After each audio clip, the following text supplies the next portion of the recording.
حضرت ابو بکر صدیق سردار تھے، مالدار آدمی تھے، بڑی تجارت کی، مال کمایا، نام کمایا، دنیا داری کی، سارے کام کیے، پھر وہ مسلمان ہوئے۔ اور جس دن مسلمان ہوئے نا، اپنے آپ کو اچھی طرح باندھا، جکڑا، ہاتھ پیر باندھ لیے، سوچیں کنٹرول کر لی، اور ہر چیز کو بوری میں بند کر کے رسول اللہ کے قدموں میں پھینک دیا۔ پھر جو حضور نے کہا جناب صدیق اکبر نے کیا۔ پھر حضور جو فرماتے تھے نا کسی اور سے بھی، تو صدیق اکبر سمجھ جاتے تھے کہ میرے نبی پاک کی رضا کیا ہے۔ پھر وہ اپنے آپ کو، پھر انہیں مزہ آیا، پھر انہوں نے جی کے دکھایا، اور اس طرح غلامی کی کہ وہ نبی پاک کے لاڈلے ہو گئے۔ حضور کو ان سے پیار ہو گیا، سرکار انہیں چاہنے لگے۔ دیکھیں نا، بندے کو پتہ ہوتا ہے کہ یہ فلانا بندہ جو ہے نا، یہ میری مرضی کے بغیر آگے پیچھے ہو سکتا۔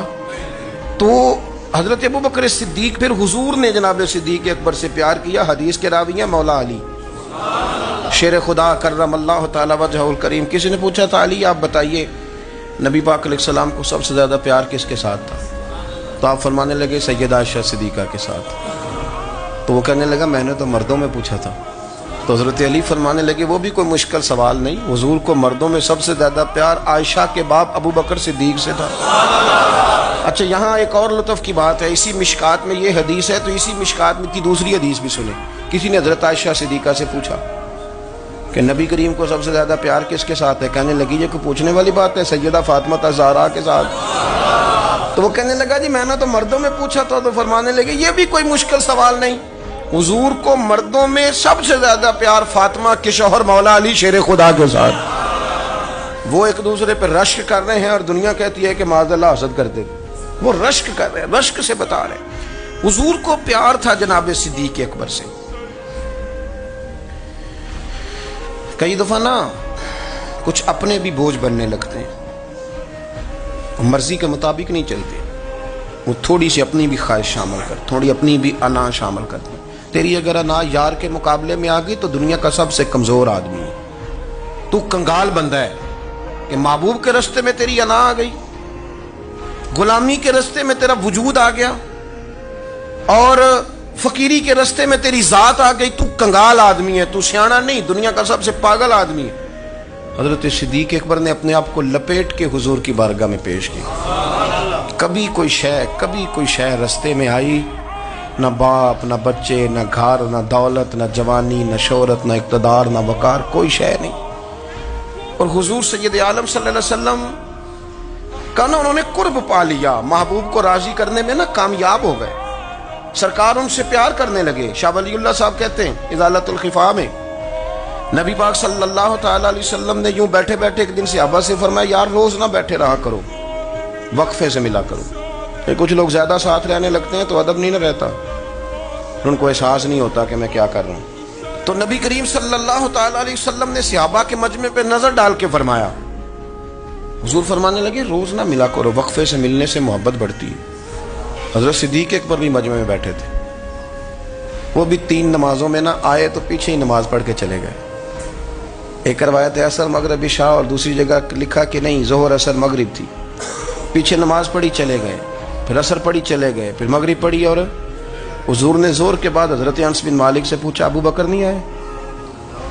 پھر عصر کے بعد پوچھا ابو بکر نہیں آئے؟ پھر مغرب کے بعد پوچھا ابو بکر نہیں آئے؟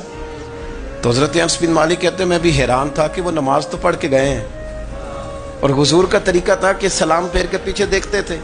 تو حضور نے دیکھ لیا، پھر بھی 3 دفعہ پوچھا کہ وہ آئے نہیں؟ سمجھے میری بات کو؟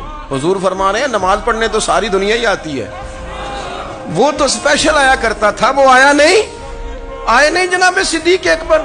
حضرت انس کہتے میں نے جا کے دروازے پہ دستک کی، حضرت انس قریب رہتے تھے نا حضور کے، تو نبی پاک کے لاڈلے تھے، تو پھر لوگ بھی ان کا لاڈ دیکھتے تھے کہ یہ حضور کا قریبی ہے۔ وہ کہتے میں نے دروازے پہ دستک دی تو حضرت ابو بکر صدیق فرمانے لگے کیسے آئے ہو؟ میں نے کہا یار آپ چنگے سیانے بندے۔ حضور نے 3 دفعہ پوچھا ہے، 3 دفعہ پوچھا ہے، تو حضرت سیدنا ابو بکر صدیق دوڑے آئے، حضور حکم ہو۔ نبی کریم نے فرمایا یار سارا دن تو نظر ہی نہیں آیا، تو کدھر تھا تو؟ سارا دن ملا ہی نہیں۔ اللہ کرے آپ کے اس جملے کے حسن کی سمجھ آئے۔ آپ دیکھیں جو چاشنی یہاں ٹپک رہی ہے، جو وقار یہاں ٹپک رہا ہے، ذرا اس کا مزاج تو دیکھیں۔ اور یار تو نظر ہی نہیں آیا سارا دن، تو حضرت صدیق اکبر کہتے ہیں کوئی بات بھی نہیں تھی پر میں رو پڑا. میں نے کہا حضور آپ نے تو فرمایا تھا کہ ذرا وقفے سے ملا کرو, محبت بڑھتی ہے. تو حضور فرمانے لگے ابو بکر میں نے کہا تھا پر تجھے تو نہیں نہ کہا تھا, تو کوئی اور تھے جن کو کہا تھا, تجھے تھوڑا کہا تھا. اور اتنے بڑے جملے نہیں ملیں گے. رسول کریم فرمانے لگے تو یہیں رہا کر, تو رہتا ہے تو میرا دل لگا رہتا ہے, یہیں رہا کر, میرے پاس رہا, تو نہ جایا کر یار, تو ادھر ہی رہا. او پانی پر نہ سہیلیاں رنگا رنگ کڑے, او سجنوں اسی تے پریا اس دا جانیے جس دا توڑ چڑھے. آپ ذرا اس لطف کو آپ دیکھیں, اس ذائقے کو. میرا دل کرتا ہے کہ میں یہ حدیث نہ لوگوں کی روحوں تک اتار دوں. حضور فرماتے ہیں میں نے جس کے سامنے دین پیش کیا اس نے دلیل مانگی, وہ بھی کوئی اپنا ہے جو اپنوں سے دلیلیں مانگے, وضاحتیں مانگے, یہ کیسے تھا تو وہ کیسے تھا, تو یہ چیز کدھر سے آئی تو وہ کدھر گئی. آپ اپنوں سے دلیلیں مانگ رہے ہیں, آپ اپنوں سے اپنوں کو کٹہروں میں کھڑا کیا. حضور یہ نہیں فرماتے کہ دلیل تھی کوئی نہیں, فرمایا جس نے مانگی میں نے دی دلیل, اور لوگ دلیل دیکھ کے مسلمان ہوئے. حضور فرماتے ہیں لوگوں سنو یہ میرا ابو بکر ہے, میں نے اسے کہا کلمہ پڑھ لے, اس نے دلیل ہی کوئی نہیں مانگی, فوراً ہی کلمہ پڑھ کے مسلمان. یہ اعزاز ہے. یہاں تو تھک گئے لوگ اپنوں کو دلیلیں دیتے, وہ جی ویسے کیسے تھا, تو ایک بندہ یہ کہہ رہا تھا تو دوسرا کہنے دے جو دنیا کہتی ہے, تو اپنی بات کر, تو بتا تو کیا کہتا ہے, اپنی رائے بیان کر, تیرا نظریہ کیا ہے, تیرا ذوق کیا, تو چھوڑ لوگ کیا کہتے ہیں, اپنی بات کر. اگر ابو بکر صدیق لوگوں کے کہنوں پہ چلتے تو مکہ تو سارا کچھ اور کہہ رہا تھا. اس وقت تو کوئی تھا ہی نہیں جو کہتا کہ نہیں تو ٹھیک چل رہا ہے, دنیا ساری کچھ اور کہہ رہی تھی. لیکن صدیق اکبر کہہ رہے تھے نہیں نہیں, سچ وہ ہے جو مدینے والے رسول فرماتے ہیں, سچ وہ ہے جو میرے آقا نے فرمایا ہے. اپنی زندگی میں انہوں نے بتایا لوگوں کو کہ دین کا مزہ لینا ہے تو پھر ذرا غلامی کر کے آتا ہے, پھر ذرا پورا پیار کر کے آتا ہے, پھر پوری محبت دے کے پھر غلامی کا مزہ